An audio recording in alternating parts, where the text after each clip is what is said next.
Iran মার্কিন Israel যুদ্ধে চড়ছে পারদ। এরই মধ্যে বন্ধ হরমুজ প্রণালী খুলে দিতে শেষ হয়েছে ট্রাম্পের বেঁধে দেয়া সময়সীমা। এরই ধারাবাহিকতায় হুঁশিয়ারি অনুযায়ী পূর্ব ঘোষিত হামলা 5 দিনের জন্য বন্ধ রাখার ঘোষণা দেন ট্রাম্প।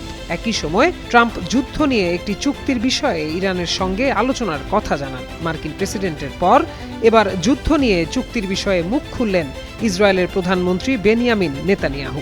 সোমবার এক ভিডিও বার্তায় নেতানিয়াহু বলেন তিনি ট্রাম্পের সঙ্গে কথা বলেছেন। নেতানিয়াহুর মতে ট্রাম্পের বিশ্বাস একটি চুক্তির মাধ্যমে যুদ্ধের লক্ষ্য অর্জন করা সম্ভব। তবে ইসরায়েলের প্রধানমন্ত্রী স্পষ্ট করে বলেন এমন চুক্তি হতে হবে যা জেরুজালেমের স্বার্থ রক্ষা করবে।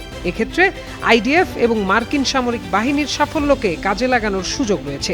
নেতানিয়াহু আরও বলেন ইরান ও লেবানন উভয় স্থানেই হামলা অব্যাহত রাখছে ইসরায়েল। গুঁড়িয়ে দেয়া হচ্ছে ইরানের ক্ষেপণাস্ত্র ও পারমাণবিক স্থাপনা। একই সাথে লেবাননের বিদ্রোহী গোষ্ঠীর ওপরও কঠোর হামলা চালিয়ে যাচ্ছে তেল আবিব। এর আগে একই দিনে মার্কিন প্রেসিডেন্ট ডোনাল্ড ট্রাম্প গণমাধ্যমকে জানান ইরানের সাথে তার আলোচনা হয়েছে। তেহরান চুক্তিতে যেতে আগ্রহী, ওয়াশিংটনও চুক্তি চায়। যদিও ইরানের পররাষ্ট্র মন্ত্রণালয় আলোচনার বিষয়ে ট্রাম্পের দাবি অস্বীকার করেছে।